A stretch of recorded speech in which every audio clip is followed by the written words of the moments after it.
Okay, this is part 2 of chapter 17. We are right here after the page break.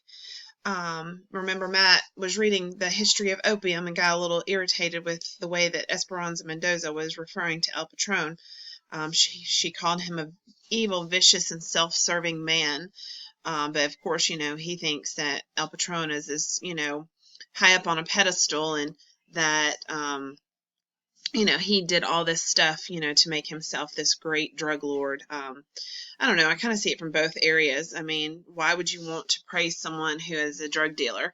And that's probably where she's coming from. All right, so we're right here with Matt. He's now on the way back. So on the way back, Matt stopped at the purification plant and talked to the foreman. Since Tam Lin's departure, Matt had thought long and hard about the excellent education he had been given. Didn't make sense for him to spend the rest of his life as an exotic pet.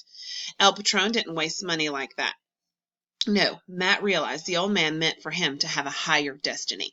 He could never reach the status of Benito or Stephen, not being human, but he could help them. And so Matt had begun to study how the enterprise of running an opium empire worked. He saw how opium was planted, processed, and marketed. He watched how the Egypts were moved from field to field, how often they were watered, and how many food pellets they were allowed. When I'm in charge, Matt quickly adjusted his thought.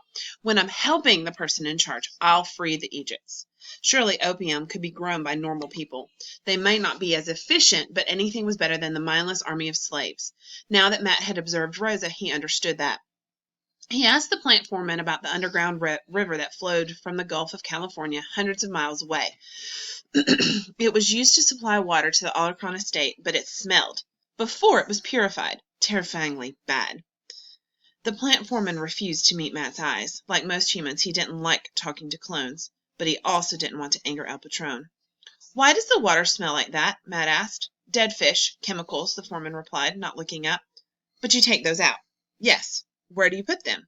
The wastelands, the man said, pointing north. He kept his answers as brief as possible. Matt shaded his eyes as he looked to the north.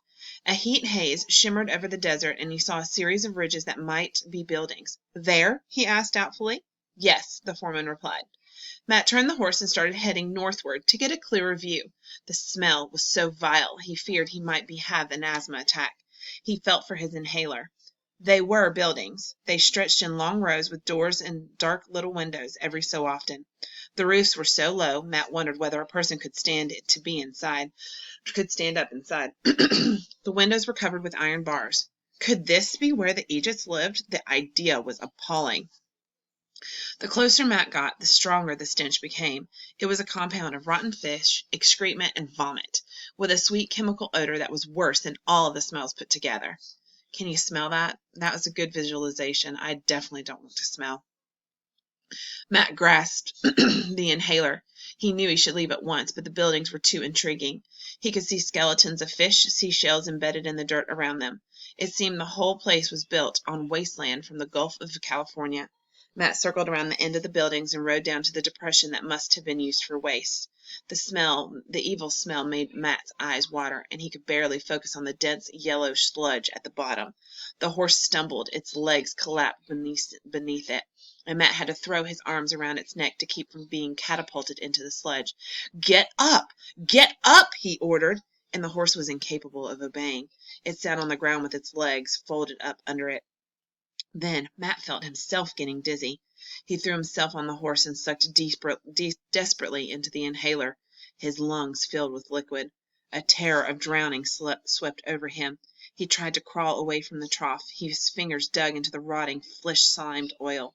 A pair of hands yanked him up. He was dragged a short way and thrown in the back of a vehicle. Matt felt the motor start up. The vehicle moved away in a plume of dust that made him cough. He tried to get up and was instantly slammed down by a boot on his chest. Shocked, Matt stared up at the coldest pair of eyes he had ever seen. At first he thought he was looking at Tam Lin, but this person was younger and leaner. He had the same wavy brown hair and blue eyes, the same physical alertness, but none of the good humor Matt was used to seeing in the bodyguard's face. "Where'd you get a horse?" the man demanded. "Where'd you get the brains to make a run for it?" "He's not an Egypt, Hugh," said another voice. Matt looked up to see another man, similar to the first. "Then you're an illegal. I reckon we'll run you to the hospital and let 'em put a clamp on your brain." "You do that. Matt's heart was beating very fast. He was very afraid. But Tam Lin had taught him it was foolhardily to show weakness. Act like you're in control, the bodyguard had said, and 9 times out of 10 you'll get away with it. Most people are cowards underneath. Matt realized these men belonged to the farm patrol and thus, judging by Celia's stories, were very dangerous. You do that, and I'll tell the doctor how you treated El Patron's clone. Say what? Said Hugh, lifting his boot from Matt's chest. I'm El Patron's clone. I was visiting the water purification plant and got lost. Better yet, you can take me to the big house and I'll send him a message. Matt was very far from feeling confident, but he had observed El Patron give orders many times. He knew exactly how to reproduce the cold, deadly voice that got results. Crikey, he even sounds like the old vampires, said the second man. Shut your cake hole. Look, we weren't expecting you out there. Master, what do we call you? Mateo Alarcon, said Matt, and he was gratified to see the men flinched. Well, Master Alarcon, we weren't expecting you, and you were by the Egypt pen, so it was a natural mistake. Did it occur to you to ask what I was doing there? Matt said, narrowing his eyes as El Patron did when he wanted to be particularly menacing. I know we should have, sir. We're really very, very sorry. We're taking you straight to the big house, and we most humbly begging your pardon, aren't we, Ralph? Oh, yes, indeed, said the second man. What about my horse? We'll fix that up. Ralph banged on the cab of the truck. The window opened, and he shouted instructions. Radio for the patrol to collect the nag. It was in a bad way from the dead air, sir. It might not survive. Dead air? Said Matt, startled enough to drop out of his El Patron act. Sometimes it happens around that trough. The air doesn't move, and the carbon dioxide builds up. It's like being in a mine. I lost a brother like that, remarked Hugh. You can't tell until it's too late. The nearby pens are usually okay, but on still nights we make the Egypts sleep in the fields. Matt was amazed. Why don't you clean up the trough? Ralph seemed honestly puzzled by that idea. It's how we've always done things, Master Alarcon. The Egypts don't care. Well, that's true, thought Matt. Even though the Egypts know about the danger, they couldn't flee unless they were ordered to do so. Now that Matt appeared to accept the man's apology, they became almost friendly. They didn't act like most people did when Matt was a clone. They were wary, but not hostile. In fact, they behaved a lot like Tam Lin. Are you Scottish? Matt asked. Oh, no. Ralph here's from England. I'm from Wales. Wee Willie in the cab is Scottish, though. But we all like to play soccer and thump heads. Matt remembered something El Patron had said a long time ago about Tam Lin and Daft Donald. I picked up this lot in Scotland, breaking heads outside a soccer field. Always choose your bodyguards from another country. They find it harder to make alliances and betray you. Soccer sounds a lot like war, Matt said. Both Ralph and Hugh laughed. It is, lad, it is. Fine thing about soccer, said Ralph with a distant look in his eyes, is that you enjoy both the game and the trimmings. Trimmings? Matt said. Ah, yes. That which surrounds the game. The build-up, the crush of the fans, and the trains. The parties, said Hugh with a dreamy look on his face. The parties, agreed Ralph.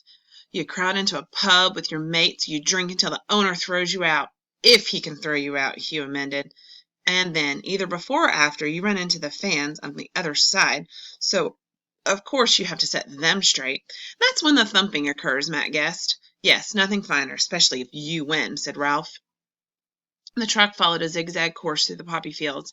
Matt saw the same Egypts he had observed that morning. They were still bending over the ripe seed pods, but he felt no impulse to call them brothers. They weren't brothers. They would never be until they lost the clamps in their brains.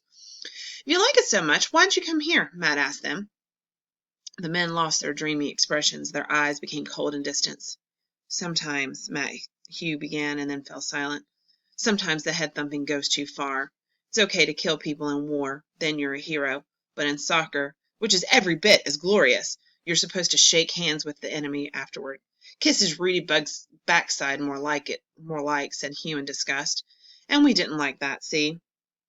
Matt thought he understood. Hugh, Ralph, and Wee Willie in the cab were murderers. They were the ideal candidates for the farm patrol.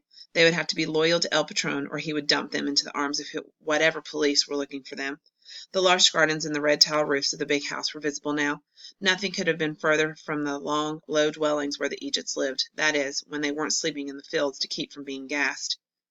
Did Tam Lin kill anyone? Matt said. He didn't much want to ask, but this might be his only opportunity to find out. Hugh and Ralph exchanged looks. He's in a class by himself.